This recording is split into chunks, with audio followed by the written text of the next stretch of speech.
Hey, it's me Andrew, I'm back with another video. So I think there's nothing to talk about when football is paused. Hell no. There's a lot of interesting things happening. First thing is the Harry Kane transfer. It seems like Real Madrid, Juventus, and Man United are all interested in signing the prolific striker. We hear rumors every year during summertime that Harry Kane is going to leave the club. But this time it seems like it's for real.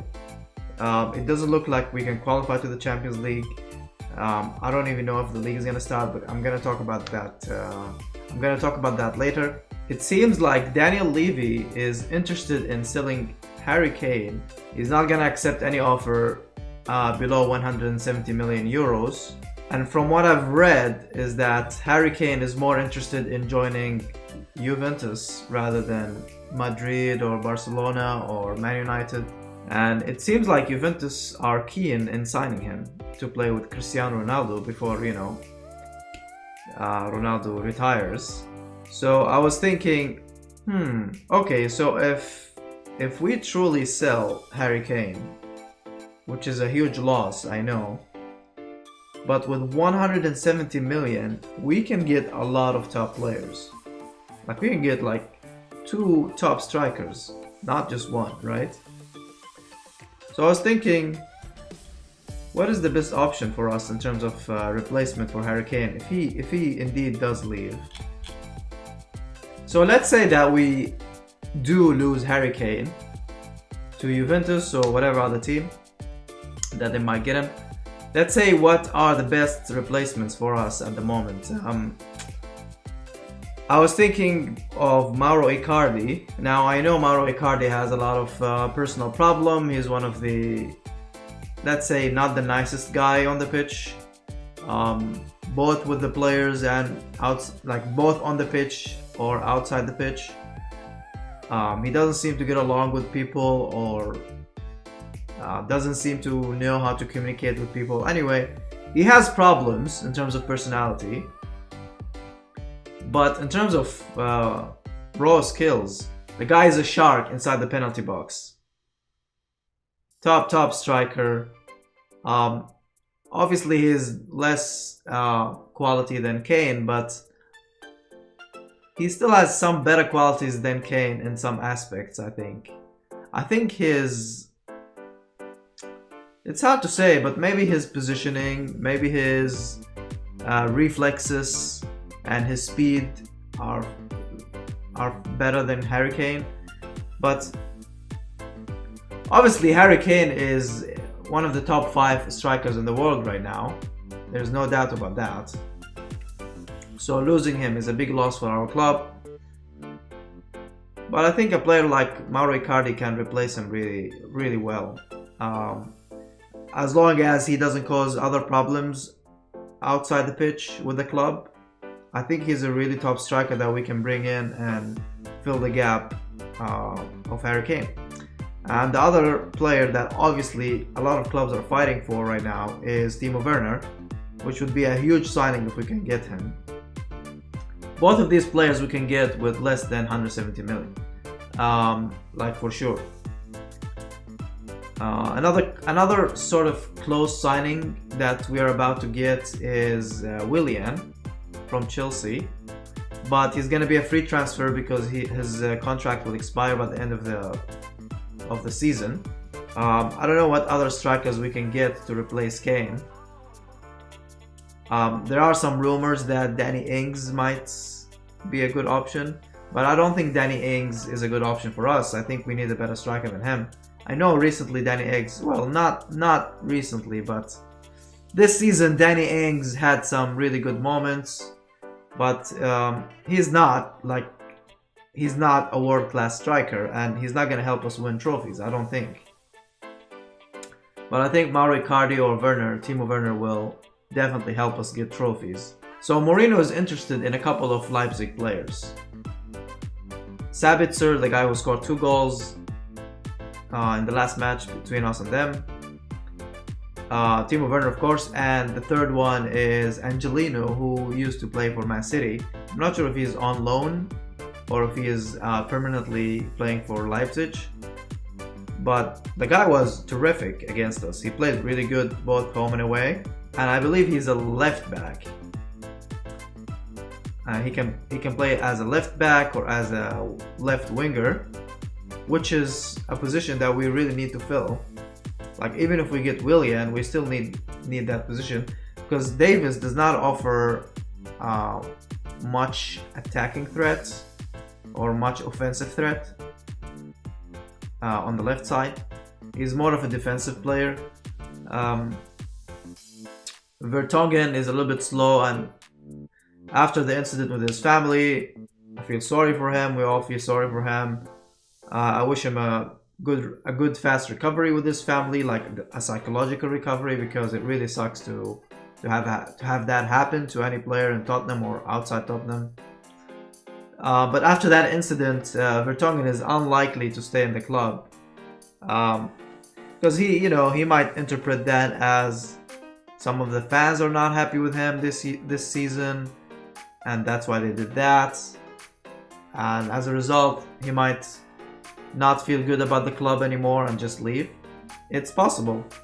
So anyway, we will need to fill that left back gap, and Angelino seems like a great choice. I would love to have him. So the conversation that happened between Angelino and Mourinho, from what I read, is that during the last game between Leipzig against us, I think the game was stopped during the free kick or something, and Angelino was near the sideline, and Mourinho approached him and said, have you learned how to speak German now? And Angelino replied that no, of course he doesn't know how to speak German yet, in a funny way, and Mourinho smiled. Angelino seems to be surprised that he had such a conversation in an event like this, like a round of 16 Champions League knockout. So I don't know, maybe there's a potential signing for Angelino. It would be really nice to have him in our club. But yeah, I feel like if we sell Harry Kane, Mourinho was going to have options to, bring a new team and build a new team together and patch some spots and, get us to win trophies. Because I know Harry Kane is a world-class striker, and it feels like a loss to, give him away, but as long as we don't give Harry Kane to Man United or Man City, I think I'm okay with it. Because today a new statement came from Harry Kane that he's more happy to sign with Juventus than the other clubs. So the second topic I wanted to talk about is the Premier League situation. Is it going to be voided, cancelled? In my opinion, I think Liverpool should be awarded the title. They deserve to win the title this season. They've been the best club by far, not even close to anyone else. And I believe Man City also deserve to finish second. I mean, they weren't that great, but they might get banned from UEFA positions anyway, so their situation is more complicated because they have that on the side as well. But in my opinion, I think there should be a playoffs where Leicester, Chelsea, Man United, Wolves, Sheffield, Tottenham, Arsenal, Burnley. It should be 8 teams. 1, 2, 3, 4, 5, 6, 7, 8. Yeah, 8 teams are grouped, and we do playoffs. And the playoffs is basically 7 matches. No home and away, just one neutral match. Like one match between each club in a neutral stadium. Because there's no point to play 2 matches home and away when there's no fans, because they should be played in closed doors. There's no point having home and away matches, in my opinion. And the same should be done to the bottom teams. Should be from Norwich until Newcastle. Like 8 teams are grouped and they play 7 matches. Let's say in the middle of April, and then they can finish by the end of May. and then we can decide which teams get relegated and which teams get qualified to Champions League or Europa League. Like for example, if we have 8 teams here grouped for playoffs, we have the top 2 teams qualify immediately to Champions League, and if Man City is banned, then it's gonna be the top 3 teams qualify to Champions League, and the 3rd and 4th go to Europa League, and if Manchester City is banned, the 4th and 5th go to Europa League. That's what I think. Let me know in the comment section what do you think is the best solution for this, because I really think it's unfair to void the league. So the other possibility, based on what I heard from the news, is that if 14 Premier League teams agree to void the season, they will just void it. And that really sucks for Liverpool. But I don't know if that's gonna happen, because I don't know if you can get 14 teams to agree to void the season. Like I know that the bottom 10, for example, not the bottom 10, let's say like Everton will agree to void because they're much stronger with Ancelotti and they probably like to void the season. So the only teams that might not agree to void the season would be Sheffield United, Crystal Palace, Burnley,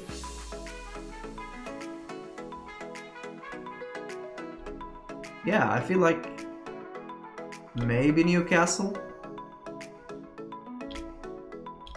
So it feels like a lot of teams want to void the season, and it feels like we that's the most likely scenario. That's what's gonna happen, because it feels like there are 14 teams ready to void the season. Let's just say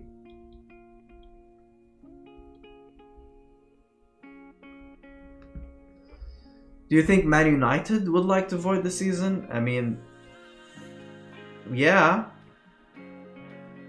because I think they have a chance to not win it, but they have a chance to finish second easily with Bruno Fernandes. The team just look a lot stronger. Wolves, no, but yeah, Man United might agree to void. Tottenham for sure want to void. Arsenal want to void as well. It's really interesting, but I feel like a lot of these bottom clubs, they don't mind voiding the season, right? So they will just immediately agree to void the season, while the top 2 or top 3 might not agree to void the season. So it feels like it's easy to get 14 teams to agree to void the season, and therefore Liverpool does not win the title. That would really suck for Klopp, especially after the Atletico Madrid defeat. Anyway, that's it for this video. Hope you like it. Please leave a comment or a like to support the channel, and I'll speak to you soon.